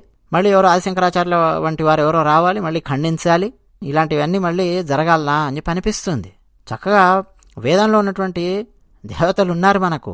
వేదం చెప్పిన పరదైవము ఉన్నది. రామాయణం ఉంది, మహాభారతం ఉంది, భాగవతం ఉంది. కోట్లాది దేవతలు కదా మనకు, సరిపోలేదనా? రకరకాల అంటే హిందూ మతంలోనే కల్ట్ ఫాలోయింగ్ రకరకాలుగా, ఒక రాష్ట్రము ఆ రాష్ట్రం ఈ రాష్ట్రం అని నేను చెప్పాను, ఆ కాలం ఈ కాలం అని కూడా నేను చెప్పాను, వాళ్ళు వీళ్ళని కూడా చెప్పాను. మీరు ఆలోచించుకోండి, మీకే తెలుస్తుంది. చాలా చాలా ఓవర్ పీరియడ్ ఆఫ్ టైం మనం గమనిస్తుంటే. మరో సమస్య ఏంటంటే, మన భారతదేశం మీద 1000 ఏళ్ల పాటు జరిగిన దాడి. మొఘలులు, తుగ్లకులు, ఖిల్జీలు, బహమనీ సుల్తానులు, ఎంతమంది అని చెప్పాలండి? మధ్య ఆసియా దేశాల నుంచి వచ్చినటువంటి వాళ్ళు. ఎన్నెన్నో దాడులు, దండయాత్రలు, దేవాలయాల విధ్వంసము, సాంస్కృతిక విధ్వంసం. ఆ తర్వాత బ్రిటిషర్స్ డివైడ్ అండ్ రూల్ అని వాళ్ళు భారతదేశంలో ఉన్నటువంటి రకరకాల సమస్యలను ఎక్స్ప్లాయిట్ చేస్తూ చాప కింద నీరులాగా వారి పనులు వారు చేసుకొని ఓ పక్క దోచుకుంటూ మరో పక్క సాంస్కృతిక విధ్వంసం చేస్తూ పబ్బం గడుపుకున్నటువంటి వాళ్ళు వీళ్ళు. పోనీ మనకు స్వాతంత్రం వచ్చింది కదా, ఆ తర్వాత అయినా సరే దేశాన్ని అప్పటి వరకు దోచిన బందిపోట్లు మన ఇల్లు మొత్తం పిచ్చి పిచ్చిగా చేసి వెళ్ళిపోయారు కదా, కాస్త బందిపోట్లు వెళ్ళిపోయారు కాబట్టి ఇల్లు మనం చక్కబెట్టుకుందాము అని అనుకుంటే కుర్చీ మీదకి మన తొలి ప్రధాని అని చెప్పి ఒకరిని తీసుకొచ్చి కూర్చోబెట్టారు. వారు నాస్తికులు. వారు నాస్తికులు అన్నటువంటి విషయం నాస్తికులందరికీ పక్కా తెలుసండి. వాళ్ళకి చక్కటి క్లారిటీ ఉంది. భారతదేశంలో ఉన్న భారతీయ సనాతన ధర్మానికి చెందినటువంటి వాళ్ళకి మాత్రం క్లారిటీ లేదు. మన భారతదేశం యొక్క మొట్టమొదటి ప్రధాని గురించి మాట్లాడుతున్నాను. పేరు వద్దులేండి, తెలుసు కదా మీకు పేరు. ఎర్రచొక్కా భావాలు ఉన్నటువంటి దేశాలతో దోస్తీలు, సోషలిజం పేరు మీద తిరుగుతూ ఉండేవారు నాస్తికులు. వారు ద డిస్కవరీ ఆఫ్ ఇండియా అని చెప్పి వారు పుస్తకం రాశారు. అందులో సుస్పష్టంగా రాశారు, వారు నాస్తికులు అన్నటువంటి విషయం రాశారు. అయోధ్య రామాలయం మొఘలులు ధ్వంసం చేసి వెళ్ళారు. తిరిగి దాన్ని కట్టుకుందాం. ద్వారకలో కృష్ణ మందిరం, ఆ ప్రాంతం, ఆ భూమి కబ్జా అయ్యిందా, ఏం జరిగింది పరీక్షించడానికి ప్రయత్నం చేయడం. కాశీ మీద ఎన్నో దాడులు జరిగాయి కదా, తిరిగి కాశీ నగరాన్ని దివ్యంగా భవ్యంగా నిర్మించడానికి ప్రయత్నం చేద్దామా? ఈ ఆలోచన కానీ ఏమీ లేదండి మన మొదటి ప్రధానమంత్రి. ఇక హిందువులందరూ చాలా చక్కగా నోరు మూసుకొని ఉండడానికి ఆయన పుట్టినరోజును ఏదో గొప్పగా చేస్తూ ఒక ప్రాశస్త్యం కల్పించి వదిలేరు. భారతీయ సనాతన ధర్మానికి ఆయన చేసింది ఏమీ లేదు. ఆయన ఏమన్నా మనం కాస్త విమర్శించినా సరే నాస్తికులు వెంటనే రియాక్ట్ అవ్వాలి కదా, ఆయన నాస్తికుడు కాబట్టి. కానీ నాస్తికుల కంటే ఎక్కువ భారతీయ సనాతన ధర్మానికి చెందినటువంటి వాళ్ళు రియాక్ట్ అవుతూ ఉంటారు. ఆయన్ని కొంచెం మనం ఏమన్నా కానీ, ముఖ్యంగా 50 ఏళ్ళు దాటినటువంటి వాళ్ళని మీరు బాగా గమనిస్తే అసలు తన్మయత్వంతో ఊగిపోతుంటారు ఆయన పేరు చెప్పగానే. భారతీయ సనాతన ధర్మానికి చేసింది ఏమీ లేదండి. దేవాలయాలకు సంబంధించి కానీ, సంస్కృతికి సంబంధించి కానీ, సనాతన ధర్మానికి సంబంధించి కానీ ఏమీ లేదు. ఇట్లా ఎన్నెన్నో సమస్యలు మన భారతదేశంలో. ఎందుకు ఇదంతా చెప్పానంటారా? వేదధర్మం సముల్లంఘ్య కల్పితేనచ యో వ్రజేత్. వేదధర్మాన్ని వదిలిపెట్టి కల్పిత ధర్మాల వెంట పడేవాళ్ళు, అలాంటి వాళ్ళు సమాజంలో పెరగడానికి రకరకాల సమస్యలు మన భారతదేశంలో కొన్ని 1000 ఏళ్ల నుంచి ఉన్నాయి అని చెప్పి చెప్తూ ఉన్నాను. ఇన్ని సమస్యల మధ్యలో మనం భారతీయ సనాతన ధర్మాన్ని ఉజ్జీవింపజేస్తూ ముందు తరాలకు అలా తీసుకొని వెళ్ళాలి అని అంటే ఎంత కఠినమైన పనో చూడండి. ఇక మరొకటి, విష్ణువును ఆరాధిస్తూ శివుణ్ణి నిందించువాడు అన్నది. ఇక్కడ శివుణ్ణి ఆరాధిస్తూ విష్ణువుని నిందించిన, విష్ణువుని ఆరాధిస్తూ శివుణ్ణి నిందించిన, ఒకరిని ఆరాధిస్తూ మరొకరిని నిందించిన అది దోషం. నిందించవలసినటువంటి అవసరం ఎందుకు ఉందండి? మన భారతదేశంలో ఇలాంటి సమస్యలు కూడా అప్పుడప్పుడు పుట్టాయి. ఒక 1000 ఏళ్ల క్రితము ఇలాంటి సమస్యలు ఉండేవి. నేను ఫలానా దైవాన్ని పూజిస్తున్నాను కాబట్టి ఇక మిగతా వాళ్ళను నిందించడం ఇలా కూడా కొద్దిమంది చేస్తూ ఉండేవారు. అవి కూడా తప్పే. మనకు మా గురువు గారు చెప్తూ ఉంటారు కదా, స్వీయ ఆరాధన సర్వ ఆదరణ, వర్షిప్ యువర్స్, రెస్పెక్ట్ అదర్స్. ఇదే చెప్పారు. నీది నువ్వు పూజించుకో, నీది నువ్వు పాటించు, ఇతరులకు సంబంధించిందని గౌరవించు. ఇది మనం తెలుసుకోవాల్సింది, నేర్చుకోవాల్సింది. నాకండి మన భూకైలాస్ సినిమా, అందులో ఒక సంఘటన గుర్తొస్తుంది, ఒక సీన్ పాతది. రామారావు గారు, నాగేశ్వరరావు గారు ఉన్నటువంటి భూకైలాస్. ఎందుకు ఆ సినిమా అంటే, ఆ సినిమాలో ఏ పైత్యాలు లేవండి. గోకర్ణ క్షేత్ర మహిమ ఎలా ఉందో దాదాపు యథాతథంగా ఆ సినిమాలో తీశారు. ఆ తర్వాత వచ్చినటువంటి చాలా సినిమాలలో, రకరకాల సినిమాలలో పాండవులను తక్కువ చేస్తూ, కౌరవులను ఎక్కువ చేస్తూ, రాముని తక్కువ చేసి రావణాసురుని ఎక్కువ చేస్తూ రకరకాల పైత్యాలు ఏంటంటే రుద్దారు. కానీ అంతకుముందు పాత తరం దర్శకులు తీసినటువంటి సినిమాలలో ఇలాంటి పైత్యాలు ఏమి ఉండేవి కావు. గోకర్ణ క్షేత్ర మహిమ చాలా చక్కగా చూపించారు భూకైలాస్ సినిమాలో, పాత భూకైలాస్. అందులో రావణాసురుడు తన తల్లి కైకసి దగ్గరకు వచ్చి నిలబడి శ్రీమన్నారాయణుడిని దూషిస్తూ ఉంటాడు. నారాయణుడిని నాశనం చేస్తాను అని చెప్పి ఖడ్గం వర నుండి ఇలా తీయబోతాడు. అప్పుడు అతని తల్లి కైకసి పాత్ర, బహుశా హేమలత గారు అనుకుంటాను ఆ నటీమణి, ఆమె ఎక్స్ప్రెషన్ చూడాలి. కొంత భయము ఉంటుంది, కోపం కొడుకు మీద. రావణ, నిన్ను కన్న నాటి నుండి ఏ భయంకరమైన భావన నీ మనసులోకి రాకూడదు అని రేయింబవళ్ళు తపస్సు చేస్తున్నానో ఆ భావన నీలో రానే వచ్చింది. ఆ మాట మర్చిపోనాయనా అంటుంది. అంటే శ్రీమన్నారాయణుడి మీద ఏదో దండయాత్ర చేస్తాను, ఏదో ఆయన చంపుతాను అని చెప్పి దూషిస్తుంటాడు కదా, భయంకరమైన భావన అది నీ మనసులోకి రానివ్వకు అని చెప్పి చెప్తుంది. వెంటనే అతను రావణాసురుడు అమ్మా అంటాడు. వెంటనే ఆమె కైకసి ఆ విష్ణువుతో విరోధం పెట్టుకునే వీరాది వీరులైన దానవ చక్రవర్తులందరూ ధ్వంసమైనారు. హరిద్వేష దావానలానికి నీ శరీరాన్ని ఆహుతి చేయొద్దు. శివుణ్ణి స్వీకరించినట్టే భక్తితో విష్ణువును సేవించి చిరాయుమంతుడివి కానాయన అంటుంది. ఇక రావణాసురుడి ప్రేలాపనలు ఇవన్నీ మనకు చాలా చూపిస్తారు అన్నట్టండి. ఇప్పుడు మనం రావణాసురునికి సంబంధించి ఎందుకు గుర్తు చేసుకున్నామంటారా? పూర్తిగా ఈ కథ వినండి. ఈ కథ వింటే మీకే అర్థమైపోతుంది. రావణాసురుని మనం గుర్తు చేసుకునేది ఎందుకు? రామాయణానికి సంబంధించి మనకు రాముల వారిని మనం గుర్తు చేసుకోవడానికి ప్రయత్నం చేస్తాము. ఇదే కథలో వస్తారు రాముల వారు కూడా, చూద్దురు కానీ కథ మొత్తం వినండి, అర్థమవుతుంది. ఇలాగే అండి, అటు విష్ణు భక్తులు శివుణ్ణి ద్వేషించడం కానీ, ఇటు శివభక్తులు విష్ణువుని ద్వేషించడం కానీ అది కూడదు. నింద అనేది కూడదు, ఇది మనం తెలుసుకోవాలి. అలాగే శివనింద అనగానే మనకు దక్షయజ్ఞం గుర్తొస్తుంది. దక్షుడు ఎలా శివనింద చేస్తాడు, ఆ తర్వాత వీరభద్రుడు ఎలా వస్తాడు, ఏం చేస్తాడు, ఏమవుతుంది దక్షయజ్ఞం, అదంతా కూడా మనం అక్కడ చూడొచ్చు. శూన్యతిథి నాడు తల్లిదండ్రుల క్షయాహ కర్మను చేసేవాడు, దుఃఖాన్ని కలిగించి ఆపై పరుషంగా మాట్లాడేవాడు ఎలాంటి పాపాన్ని పొందుతారో నేను గనక తిరిగి రాకపోతే అలాంటి పాపాన్ని పొందుతాను అంటోంది జింక. ఇన్ని శపథాలు చేసిన తర్వాత కిరాతుడు వెంటనే ఆహా ఎంత అద్భుతంగా మాట్లాడింది, ఇన్ని శపథాలు చేసింది, ఖచ్చితంగా ఇది వెనక్కి వచ్చేలాగే ఉంది అని, సరే నువ్వు ఇంటికి వెళ్ళు అని వదిలేశాడు. అంతకుముందు అయితే ఈ క్రూరకర్ముడు వదిలే ప్రసక్తే లేదు.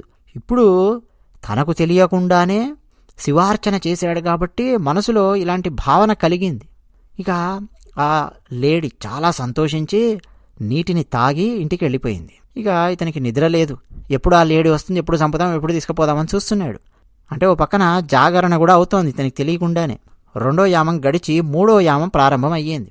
అబ్బా ఆలస్యం అవుతోంది, ఇంకా రావడం లేదే అని చూస్తున్నాడు.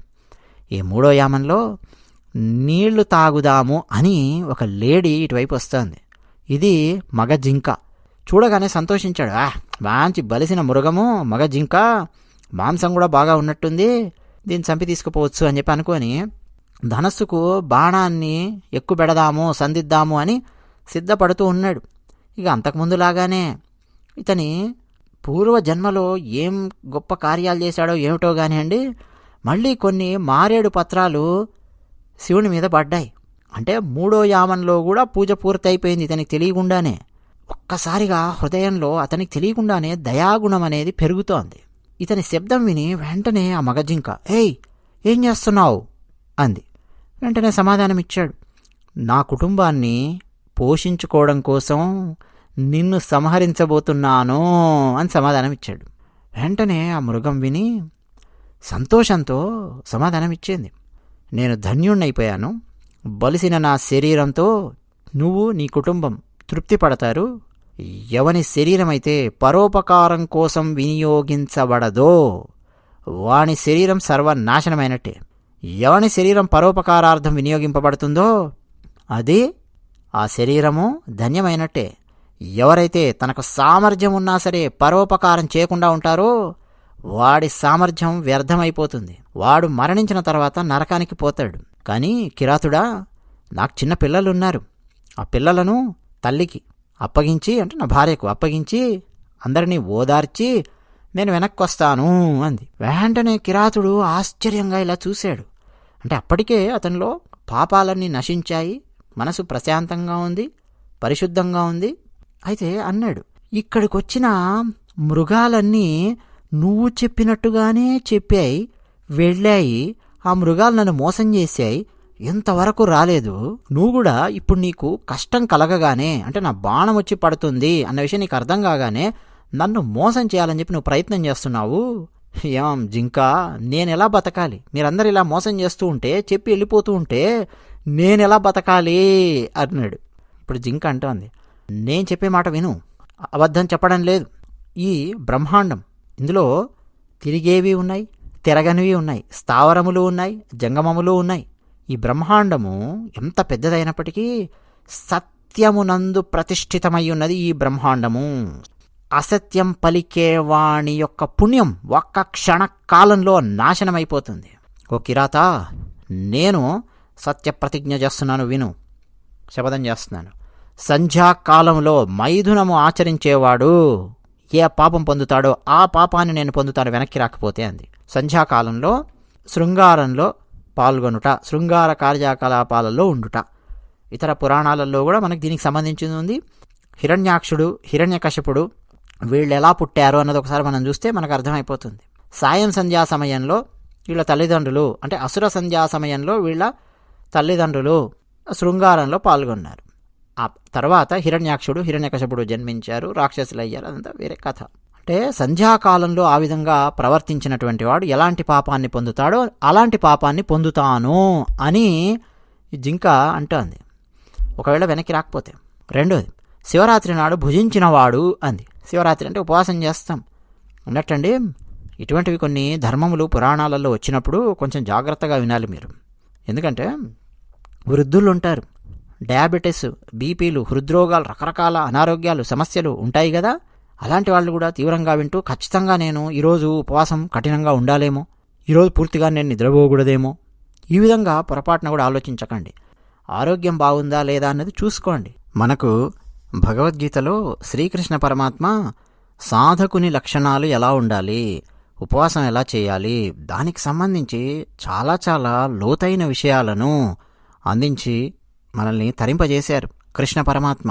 అందుకని ఉపవాసం చేసేటప్పుడు కూడా ఎలా చేయాలి, ఏమిటి అనేది మీ ఇంట్లో ఉన్న పెద్దవాళ్ళని కూడా అడిగి తెలుసుకుంటూ ఉండండి. ఒక పక్క నాకు డయాబెటీస్ ఉందండి, సరైన సమయానికి ఆహారం గనక పడకపోతే శరీరంలో రకరకాల మార్పులు వస్తాయి, సమస్య వస్తుంది, కళ్ళు తిరిగినట్టు అవుతుంది అన్నారనుకోండి. ఇక వాళ్ళు కఠినమైన ఉపవాసం ఉండి మరింత తీవ్రమైన సమస్య కొని తెచ్చుకోవడం అన్నది ఎప్పుడు కూడా సరైన పద్ధతి కాదు. ఆ విషయం గుర్తుపెట్టుకోండి. మీ ఆరోగ్య పరిస్థితులు ఏమిటి అవన్నీ చూసుకొని దాన్ని బట్టి ఉపవాసాలు, దీక్షలు, వ్రతాలు ఇవన్నీ చేయడానికి ఉండడానికి ప్రయత్నం చెయ్యండి. అందుకే అండి, శక్తి సామర్థ్యాలు ఉన్నప్పుడే ఏమేం చేయాలో అవన్నీ కూడా చేయడానికి ప్రయత్నం చేయాలి అన్నారు పెద్దలు. కఠినమైన ఉపవాసాలు అన్నీ ఉండలేని వాళ్ళు ఇప్పుడు వింటున్నారు కదా. శివరాత్రి కథ, శివపురాణం ఆధారంగా మనం మాట్లాడుతున్నాం, చక్కగా వింటున్నారు కదా. శివుని మహత్యం వింటూ ఉన్నాం కదా, చెప్పుకుంటూ ఉన్నాం కదా. ఆ విధంగా వచ్చే పుణ్యాన్ని మీరు పొందుతారు. అసత్య సాక్ష్యమును పలికినవాడు, అంటే కోర్టులలో దొంగ సాక్ష్యాలు చెప్తుంటారు కదా, ఇలాంటి వాళ్లకు ఎలాంటి పాపం వస్తుందో అలాంటి పాపం వస్తుంది వెనక్కి కనుక రాకపోతే. దాచిపెట్టమని ఇచ్చిన సొమ్మును అపహరించేవాడికి ఎలాంటి పాపం వస్తుందో అలాంటి పాపం వస్తుంది నాకు అంటుంది. అంటే మూసేసిన చిట్ ఫండ్ సంస్థలకు, అంటే ఏది ప్రజల యొక్క డబ్బు ఎగ్గొట్టి, అలాగే కస్టమర్స్ యొక్క సొమ్ముతో పారిపోయి మూసిపడేసినటువంటి బ్యాంకులు, అలాగే ఇళ్లలో కూడా కొంతమంది ఇది దాచిపెట్టండి అని చెప్పిస్తూ ఉంటారు. అది తీసుకొని వీళ్ళు వాడేసుకొని అబ్బే నువ్వు నాకు ఎప్పుడు ఇచ్చావు అంటూ ఉంటారు. ఇలాంటి వాళ్ళు ఎలాంటి పాపాన్ని పొందుతారు అంటే పరుల సొమ్మును ఆశించిన వారు, అపహరించిన వారు ఎలాంటి పాపాన్ని పొందుతారో అలాంటి పాపం. సంధ్యావందనం లేని బ్రాహ్మణుడు అన్నారు. బ్రాహ్మణుడు అంటేనే సంధ్యావందనం చెయ్యాలి. సంధ్యావందనం లేని బ్రాహ్మణునికి ఎలాంటి పాపం వస్తుందో అలాగే శివనామం ఉచ్చరించని నోరుకు ఎలాంటి పాపం వస్తుందో. భగవన్నామ స్మరణ అనేది చాలా కీలకం. చాలా సందర్భాలలో మనం మాట్లాడుకుంటూ ఉంటాం. కొద్దిమంది అయితే భగవన్నామ స్మరణ వాళ్ళ పిల్లల పేర్ల ద్వారా చేస్తుంటారు. పిల్లలకు చాలా చక్కగా భగవంతుని పేర్లు పెడుతూ ఉంటారు. మన ఇతిహాసాలలో, పురాణాలలో భగవన్నామాన్ని సూచించే ఎన్నో గొప్ప గొప్ప పేర్లు ఉంటాయి. సహస్రనామాలలో చక్కటి పేరు ఒకటి పెట్టుకొని అలా పిలుస్తూ ఉంటారు. సమర్థుడై ఉండి కూడా ఉపకారం చేయనివాడు ఎలాంటి పాపాన్ని పొందుతాడో, తినకూడని పదార్థాన్ని తిన్నవాడు ఎలాంటి పాపాన్ని పొందుతాడో, అలాగే శివ పూజ చేయకుండా, భస్మాన్ని ధరించకుండా భోజనం చేసేవాడు ఎలాంటి పాపాన్ని పొందుతాడో నేను తిరిగి రాకపోతే నాకు అలాంటి పాపం వస్తుంది అని చెప్పడం. ఒక్కొక్కసారి అండి ఇలాంటివి వింటూ ఉన్నప్పుడు, మేము ఫలానా సాంప్రదాయానికి చెందిన వాళ్ళమండి, మేము ఫలానా ధరిస్తూ ఉంటాము, మేము శాక్తేయులము, లేదు మేము వైష్ణవులము, లేదు మేము స్కందుణ్ణి ఆరాధిస్తాము, మేము ఇలా ధరిస్తాము, లేదు మేము మధ్వలము, మేము ఈ విధంగా బొట్టు మేము ధరిస్తాము, తులసిమాల ధరిస్తాము, లేదు మేము ఫలానా అయోధ్య రాముల వారినే మేము పూజిస్తూ ఉంటాము, చందనంతో ఉన్నటువంటి బొట్టు ఈ విధంగా ధరిస్తాము, రకరకాలు చెప్తూ ఉంటారు కదా.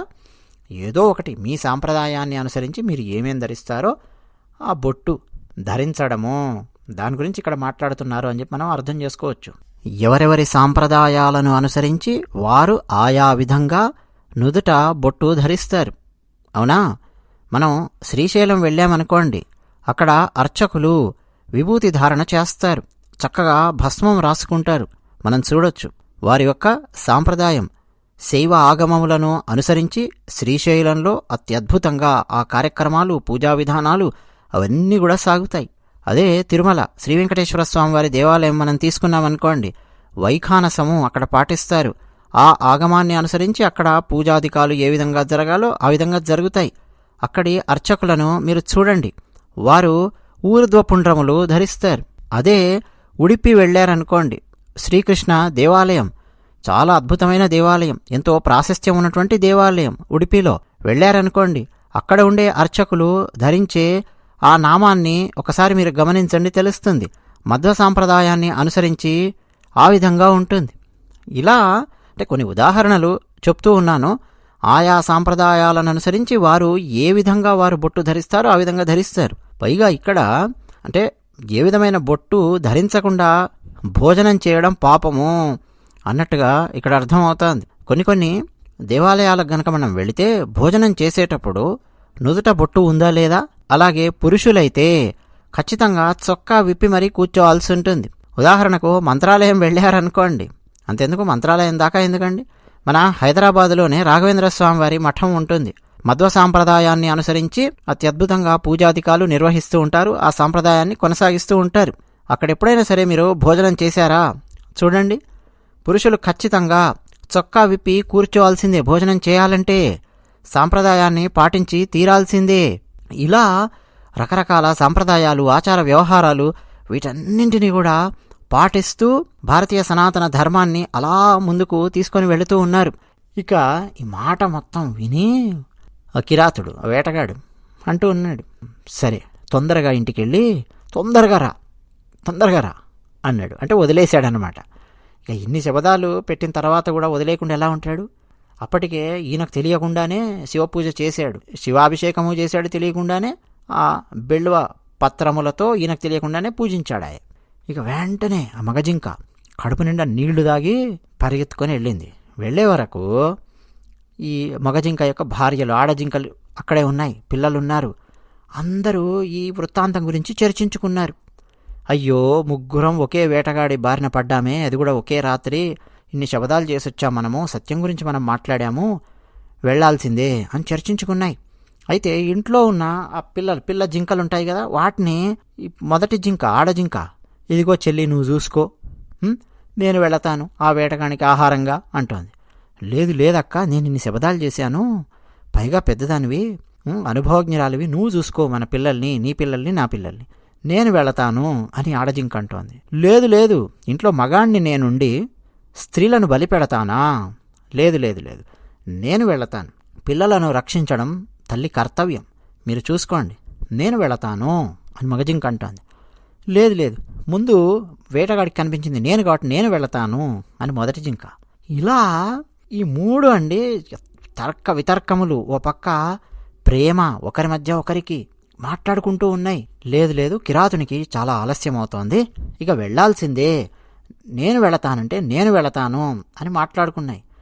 ముగ్గురు శబదాలు చేశారు కదా, మూడు అండి పరిగెత్తుకొని ఆ జలం ఉన్నటువంటి ప్రాంతానికి వచ్చాయి. అంటే ఆ సరస్సు దగ్గరికి మూడు జింకలు, అంటే ఒక మగ జింక, రెండు ఆడ జింకలు వచ్చాయి. కిరాతుడు ఎప్పుడైతే దూరం నుంచి ఆ మృగాలను చూశాడో ఆనందంతో బాణాన్ని తీసి ధనస్సుకి ఎక్కువ పెట్టాడు, కొట్టాలి అని. మళ్ళీ ఇతని సొరకాయ బుర్రలోంచి నీళ్లు శివలింగం మీద పడ్డాయి. ఆ పత్రములు, ఏం పత్రములు? బిల్వ పత్రములు శివలింగం మీద పడ్డాయి. తెలియకుండానే అత్యంత శుభకరమైనటువంటి 4వ యామ పూజ కూడా ఇతనికి తెలియకుండానే పూర్తి చేశాడు. వెంటనే అండి ఇతని పాపాలన్నీ ఒక క్షణంలో మొత్తం భస్మం అయిపోయాయి, బూడిదైపోయాయి. అంటే ఎదురుగా 2 ఆడజింకలు, ఒక మగజింక. అవి చెప్తూ ఉన్నాయి, ఓ కిరాతుడా, వేయి బాణం, చూస్తున్నావేమిటి? వెంటనే బాణం వేసి మా దేహాలను సాధకం చెయ్యి, చంపేయి, మమ్మల్ని తీసుకెళ్ళు, నీ ఇంట్లో వాళ్ళకి పెట్టు అని 3 జింకలు పలుకుతూ ఉంటే ఆశ్చర్యపోయి అలా చూస్తున్నాడు. శివుణ్ణి పూజించిన ప్రభావం వల్ల జ్ఞానం వచ్చేసింది. ఒక్కసారిగా జ్ఞానం మేల్కొనగానే, చిచి, పరోపకారం కోసం మరణించడానికి ఈ 3 జింకలు వచ్చాయి. నేను మనిషిలా పుట్టాను, మనిషి జన్మ పొంది నేను సాధించింది ఏమిటి? ఏ ప్రాణి కనిపిస్తే ఆ ప్రాణిని సంహరించి వాటి దేహాలను నా పొట్టలో వేసుకున్నాను. చీచి, ఇదా నా జీవితం? ఇన్ని రోజులు ఎన్ని పాపాలు చేసి నా కుటుంబాన్ని పోషించుకున్నాను. అరే, ఇన్ని పాపాలు చేసిన నాకు ఏం గతి పట్టబోతోందో. మృగాలివి మాటిచ్చాయి, వాటికి చావు వస్తుందని తెలుసు. చావు కంటే భయంకరమైనది ఏముంటుంది జీవికి? తెలిసి కూడా ఇక్కడికి వచ్చాయి. నేను మనిషిని. చీచి, ఏం జీవితం నాది! ఎంత దారుణమైన జీవితం నాది. పుట్టినప్పటి నుంచి ఇప్పటి వరకు ఎన్ని పాపాలు నేను చేశాను. దొంగతనాలు చేశాను, ప్రాణులను చంపి తిన్నాను. ఇప్పుడు ఆలోచిస్తుంటే నాకు అర్థమవుతోంది, సత్యం కోసం చావడానికి కూడా సిద్ధమయ్యాయి ఇవి. నేను వేరే జంతువులు వీటన్నిటిని చంపి తిని బతికినటువంటి వాడిని నేను, అడ్డు అదుపు లేకుండా అని. ఇది జ్ఞానం. ఈ జ్ఞానం వచ్చి సమాపన్నో బాణం సంహారయం సదా. బాణాన్ని ఉపసంహరించాడు, వెనక్కి తీసుకున్నాడు. ఇక బాణం వేయడం లేదు అన్నాడు. ఒక వాక్యం అన్నాడండి, చూడండి. గమ్యతాం చ మృగశ్రేష్ఠ ధన్యాస్త ఇది చాబ్రవీత్. ఓ శ్రేష్టమైన మృగములారా, ధన్యజీవులు మీరు, సత్యం కోసం నిలబడ్డారు. వెళ్ళండి, ఆనందంగా జీవించండి, వెళ్ళండి అన్నాడు. ఈ మాట అన్నాడో లేదో, ఈ మాట కోసం ఎదురు చూస్తున్నాడు పరమశివుడు. అన్నాడో లేదో ఈ కిరాతుడు వెంటనే ఇత్యుక్తే చ తదా తేన ప్రసన్న శంకరస్తదా పూజితం చ స్వరూపం హి దర్శయామాస సమ్మతం. పరమశివుడు అక్కడ ప్రత్యక్షమయ్యాడు. శివలింగం ఉన్నది అక్కడ ప్రత్యక్షమయ్యాడు. ఎలా ప్రత్యక్షమయ్యాడు మనకు అర్థం కావాలి కదా. శివలింగమే కనిపించిందా అంటే కాదు. అందరికీ అభీష్టాలు నెరవేర్చే తన రూపం ఎలా ఉంటుందో అలాంటి రూపంతో పరమశివుడు అక్కడ ప్రత్యక్షం అయ్యాడు. శంకరుడు ఎలా ఉన్నాడు? ధమరుకము, త్రిశూలము, శిరస్సు మీద గంగా, మెడలో వాసుకి, సర్ప ఆభరణములు, తెల్లగా ఉంటాడు పరమశివుడు. ఎదురుగా ప్రత్యక్షం అయ్యాడు. ఒక్కసారి ఈ మృగములు, కిరాతుడు పరమశివుణ్ణి చూసి ఆశ్చర్యపోయారు. అలా ఇక నిశ్చేష్టులైపోయి అసలు ఏం జరిగింది ఇప్పుడు అన్నట్టుగా చూస్తారే అలా చూస్తూ ఉన్నారు. అంటే బాణం ఉపసంహరించగానే ప్రత్యక్షం అవ్వలేదండి శంకరుడు. బాణం ఉపసంహరించిన తర్వాత కూడా ఏం చేస్తాడో తెలియదు కదా. వెళ్ళండి అని వదిలేశాడు మృగాలను.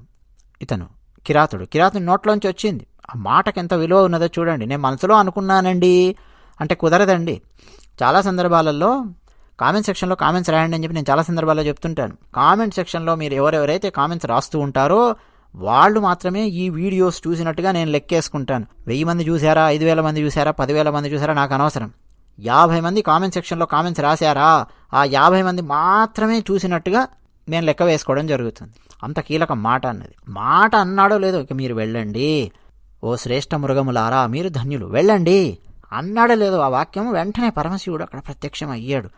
అందరికీ అభీష్టాలు నెరవేర్చే తన రూపంతో అక్కడికి వచ్చాడు. వచ్చి సంస్పృశ్య పరమశివుడు ఎంత ప్రీతితో ఆ కిరాతుని యొక్క దేహాన్ని అలా స్పృశించాడు, పట్టుకున్నాడు. ఇక ఆ కిరాతుని పరిస్థితి ఎలా ఉంటుందో చూడండి. పరమశివుడు అంటున్నాడు, ఓ కిరాత, నువ్వు ఈరోజు వ్రతం చేసావు, నీకు తెలియపోవచ్చు, నువ్వు ఈరోజు వ్రతం చేసావు. నీ వ్రతముతో నేను ప్రసన్నుడనయ్యాను, వరం కోరుకో అన్నాడు. అసలు కిరాతునికి ఏం అర్థం కాలేదు. వ్రతం ఏం చేశాను, శివుడు ప్రత్యక్షమవడమేమిటి, వరం కోరుకోవడమేంటి, ఏం అర్థం కాలేదు. వెంటనే ఆ కిరాతుడు శివుణ్ణి అలా చూసి, నాకు లభించాల్సిందంతా లభించింది ప్రభు పరమశివ అని శివుని పాదాల మీద అలా పడిపోయాడు. ఏం అడగలో కూడా అర్థం కాలేదు. శివుని పాదాల మీద అలా వాలిపోయాడు. శివుడు ప్రసన్నుడై, లేనాయనా అన్నాడు. లేచి నిలబడ్డాడు. నాయనా, నీకు ఒక పేరు పెడుతున్నాను నేను. ఏమిటో తెలుసా? గుహుడు అని పేరు పెడుతున్నాను. నీకు దివ్యమైన వరాలను నేను నీకు అనుగ్రహిస్తూ ఉన్నాను. అవి ఎలాంటి వరాలు, ఏమిటి, ఏం జరుగుతుందనేది నీ జీవితంలో నువ్వు చూస్తావు. ఏం మంచి జరుగుతుందో నీకు. నాయనా విను, ఈ జన్మలో నీకు అభిష్టాలైన దివ్య భోగాలన్నీ కూడా నువ్వు అనుభవిస్తావు.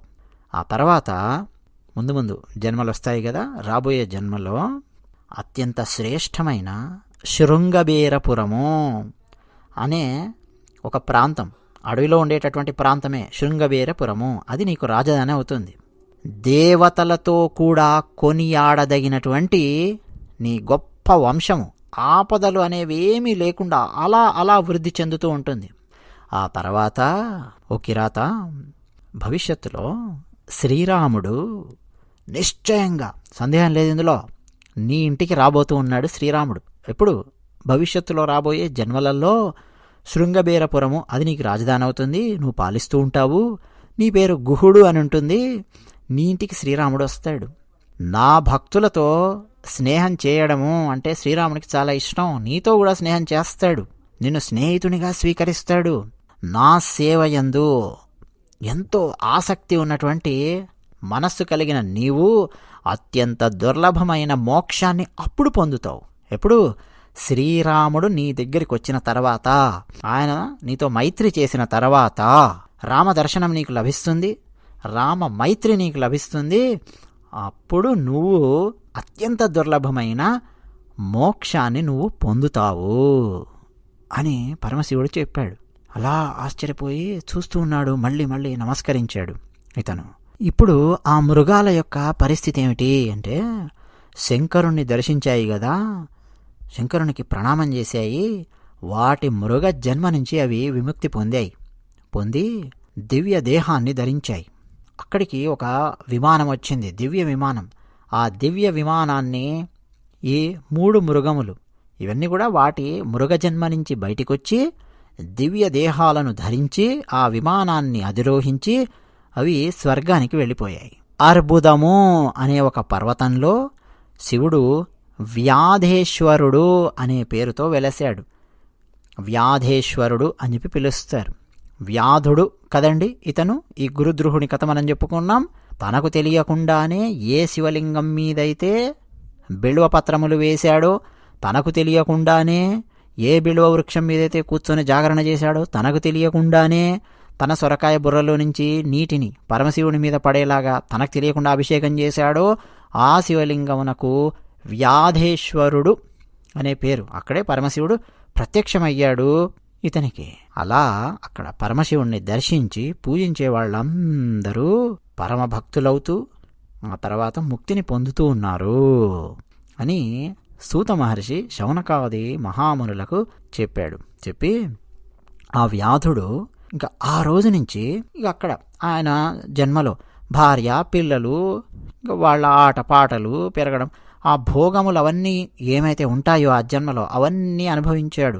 ఆ తర్వాత జన్మలలో శ్రీరాముని కృపకు పాత్రుడై గుహుడు అనే పేరుతో జన్మించి శ్రీరాముని కృపకు పాత్రుడై అతను మోక్షాన్ని పొందాడు. అయితే తెలియకుండానే వ్రతం ఆచరిస్తే, ఇంత అద్భుతమైన సంఘటన జరిగితే, భక్తితో తెలిసి ఎవరైనా సరే ఈ వ్రతాన్ని గనక ఆచరిస్తే ఇక వాళ్ళు ఎలాంటి ముక్తిని పొందుతారో ఇక మనం చెప్పలేం. ఇప్పుడు వింటున్న వాళ్ళలో చాలామంది తెలిసి ఆచరిస్తూ ఉన్నటువంటి వాళ్ళు ఎంతోమంది ఉన్నారు కదా. వాళ్ళు ఇక సందేహమే లేదు పరమశివుని యొక్క కృపా కటాక్ష వీక్షణాలకు పాత్రులవుతారు. కేవలం పరమశివుడే కాదు, పార్వతీమాత సహితంగా ఉన్న పరమశివుని యొక్క కృపా కటాక్ష వీక్షణాలకు పాత్రులవుతారు.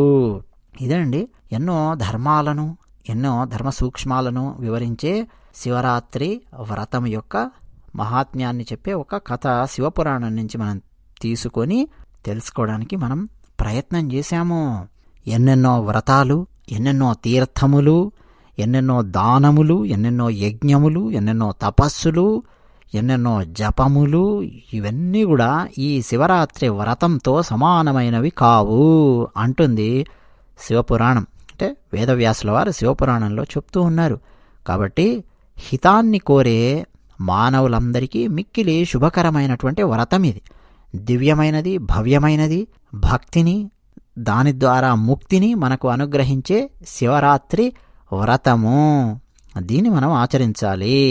ఈ శివరాత్రి వ్రతంలో భాగంగా ఇంకా ఎన్నెన్నో వీడియోలు చేసి ఇతిహాసం ఛానల్లో పెట్టడం జరిగింది. ఆలస్యం చేయకుండా ఆ వీడియోలన్నీ చూడండి.